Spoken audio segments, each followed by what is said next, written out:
Hello students, welcome back to my channel. I am Nikita, your maths teacher. આપણે શીખી રહ્યા હતા ધોરણ 10 નું ચેપ્ટર નંબર 13 આંકડાશાસ્ત્ર, જેમાં સ્વાધ્યાય 13.2 નો આજે આપણે દાખલા નંબર 4 જોવા જઈ રહ્યા છીએ. સ્વાધ્યાય 13.1 આખું મેં ડિટેલમાં વ્યવસ્થિત મધ્યકના દાખલા શોધતા શીખવાડી દીધા છે. હવે અહીંયા 13.2 માં આપણે બહુલક શોધતા શીખી રહ્યા છીએ. જો મારી ચેનલમાં પહેલી વાર આવ્યા હોય તો પ્લીઝ સ્ટુડન્ટ ચેનલને સબસ્ક્રાઇબ કરી દેજો, વિડીયોને લાઇક કરજો અને તમારા ફ્રેન્ડ સુધી ચેનલની લિંક શેર કરજો, જેથી આપણે યુટ્યુબ ફેમિલીને ગ્રો કરી શકીએ. તો આવો દાખલા નંબર 4 આપણને કંઈક આ રીતનું કહે છે કે નીચેનું વિતરણ ભારતની ઉચ્ચતર માધ્યમિક શાળાઓમાં રાજ્યવાર શિક્ષક વિદ્યાર્થી ગુણોત્તરનું આવૃત્તિ વિતરણ આપે છે. આ માહિતીનો બહુલક અને મધ્યક શોધો. બંને વસ્તુ અહીંયા શોધવાની કીધી છે. સેમ ડેટા છે, પહેલા બહુલક શોધી લ્યો ને પછી સેમ ડેટાનો ઉપયોગ કરીને આપણે મધ્યક પણ શોધવાનું છે. બરાબર. તો બહુલક શોધવા માટે આપણે શું કરીએ છીએ કે સૌથી પહેલા તમારે બહુલકીય વર્ગ નક્કી કરવાનો. બહુલકીય વર્ગ કઈ રીતે નક્કી થાય કે ભાઈ તમારા જેટલા ડેટા છે, તમારી જેટલી આવૃત્તિ છે, એમાંથી સૌથી મહત્તમ આવૃત્તિને આપણે બહુલકીય વર્ગ કહીએ, જે તમને 1 માર્ક્સના હેતુલક્ષી પ્રશ્નમાં પૂછાય છે. તો અહીંયા આપણે જોઈ શકીએ છીએ સૌથી મહત્તમ આવૃત્તિ 10 છે અને 10 થી મહત્તમ આવૃત્તિ કઈ છે જ નહીં. તો આ જે છે એ તમારો બહુલકીય વર્ગ થઈ ગયો. 30 થી લઈને 35 બહુલકીય વર્ગ છે. તો બહુલકીય વર્ગમાં જે અધસીમા હોય એને આપણે એલ કહીશું. બધા ડેટા લખતા જઈએ. નેક્સ્ટ સ્લાઇડમાં લખું છું. બહુલકીય વર્ગની જે અધસીમા હોય એને એલ કહીએ. તો એલ કેટલું આવ્યું હતું આપણું? 30. બરાબર. તો અહીંયા લખી નાખીએ એલ બરાબર 30. બીજું આપણે જોશે F1, F0 અને F2. સૂત્રમાં F1, F0 અને F2 ની કિંમતની આપણને ખબર હોવી જોઈએ. તો કઈ રીતે શોધવાની? જો જે તમારા બહુલકીય વર્ગ છે એની આવૃત્તિને આપણે F1 કહીશું, તો એ 10 મળી ગયું. એના આગળના વર્ગની આવૃત્તિને આપણે F0 કહીશું, તો F0 ની કિંમત 9 આવી ગઈ. અને એના પાછળના વર્ગની આવૃત્તિને આપણે F2 કહીશું, તો એની કિંમત આવી ગઈ 3. 10, 9 અને 3. F1 ની કિંમત છે 10, F0 ની કિંમત છે 9 અને F2 ની કિંમત છે 3.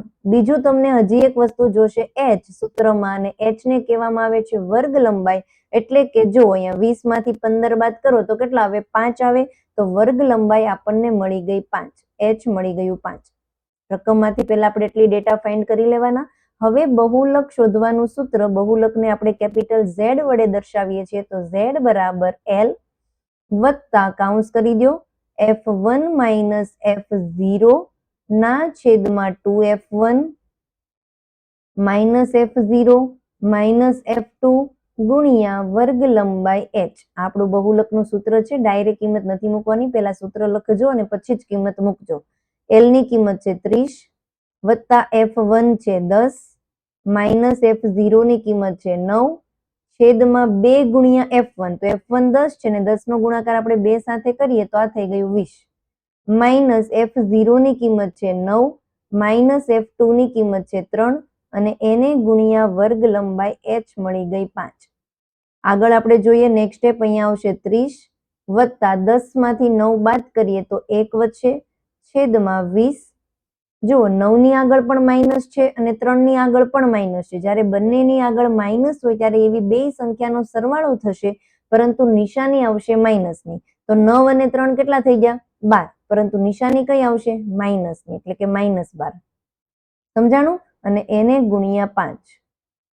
આગળ સ્ટેપ કરીએ. 30 વત્તા જો 5 ગુણ્યા 1, હું કાઉન્સને અત્યારે ખોલી નાખું તો 5 નો ગુણાકાર 1 સાથે થશે, તો 5 એકા 5 છેદમાં 20 માંથી 12 બાદ કરીશું તો આવશે 8. છેદ ઉડે એમ નથી, એનો મતલબ આપણે 5 અને 8 નો ભાગાકાર કરવાનો રહેશે. અંદર આવશે 5, બહારની બાજુ આવશે 8. કાં તો તમે ભાગાકાર કરી શકો છો ને કાં તો લસ્સા લઈ શકો છો. તમને જે ઈઝી લાગે એ તમે કરો. બરાબર. તો અહીંયા હું ભાગાકાર કરું છું અત્યારે. બાકી લસ્સા લેવો હોય તો 30 ને 8 હારે ગુણી નાખવાનું ને એ રીતનું કરવું પડશે તમારે. તો અહીંયા 5 નાના છે 8 કરતા, તો એક 0 મૂકીશ તો ઉપર આવશે 0 પોઈન્ટ.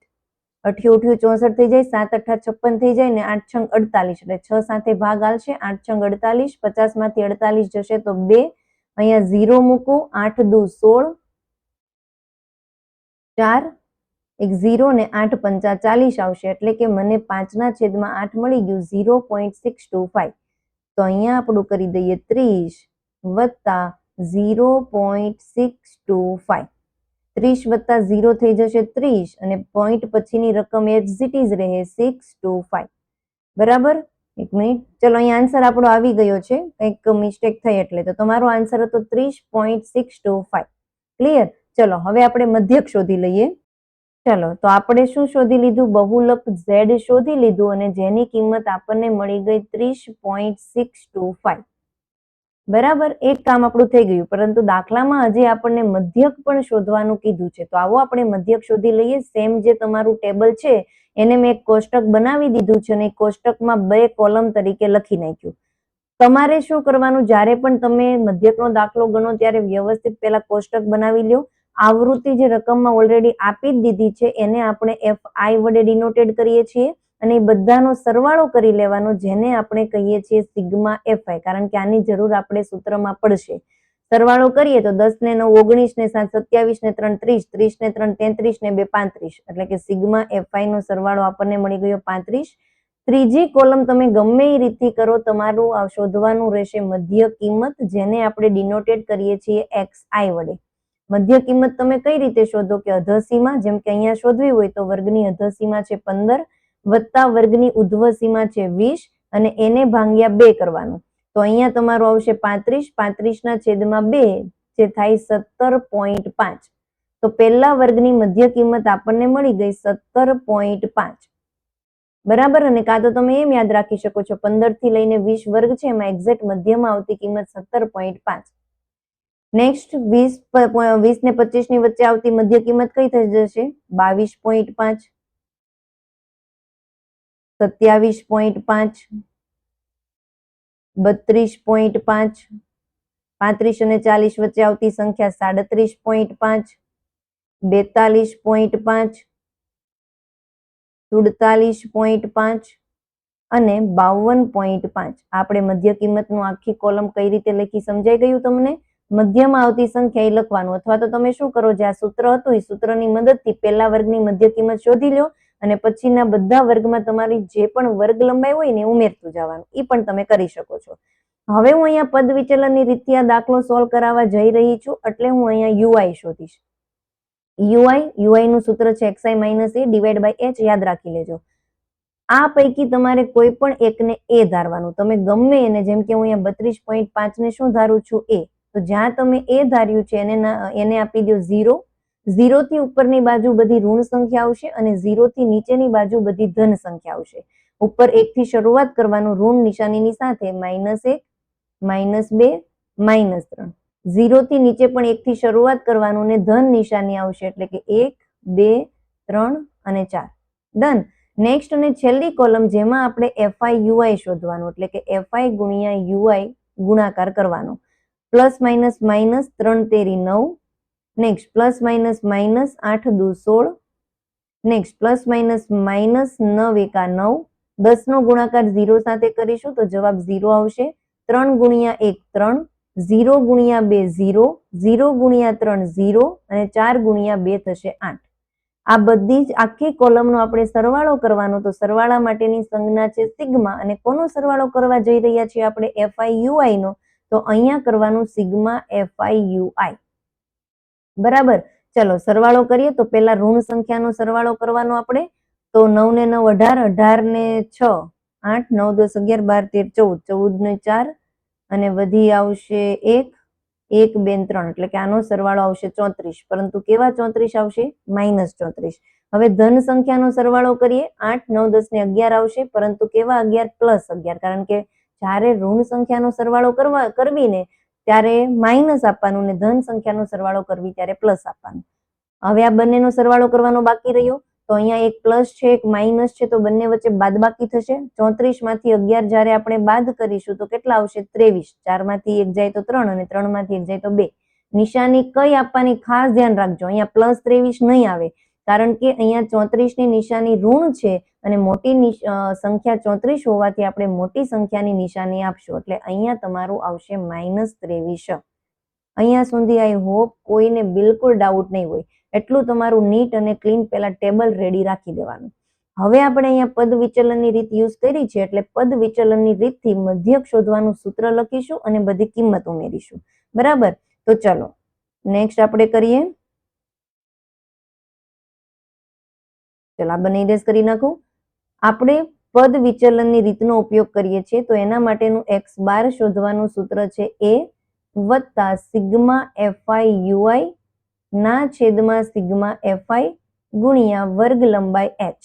એની કિંમત જે આપણે ધારી હતી 32.5 તો અહીંયા હું લખી દઉં છું 32.5 વત્તા સિગ્મા fi ui ની કિંમત -23 છેદમાં સિગ્મા fi ની કિંમત છે 35 ગુણ્યા h વર્ગ લંબાઈ 20 માંથી 15 બાદ કરો તો 5 આવે એટલે કે અહીંયા આવી ગયું 5.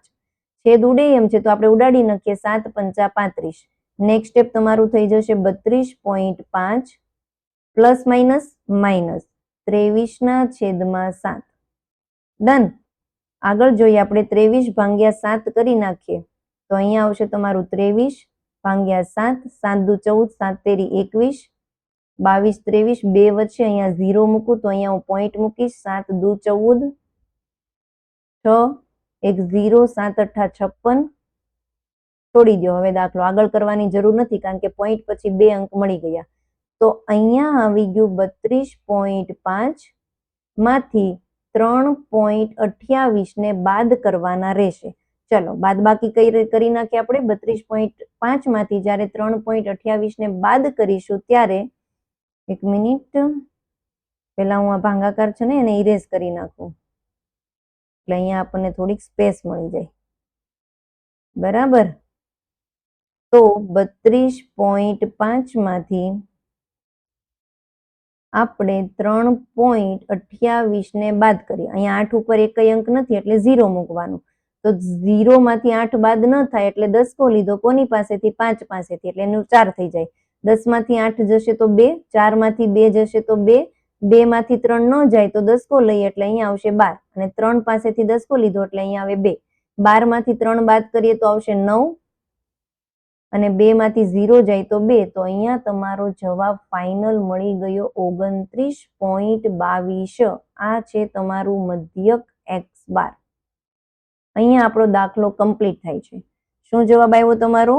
મધ્યકનો આવી ગયો 29.22. તો અહીંયા લખી નાખવાનું નીચે આમ આપેલો બહુલકની કિંમત 30.625 થાય અને મધ્યકની કિંમત 29.22. તમારા પોઈન્ટ પછીના અંકમાં વેરિએશન હોય તો ચાલે.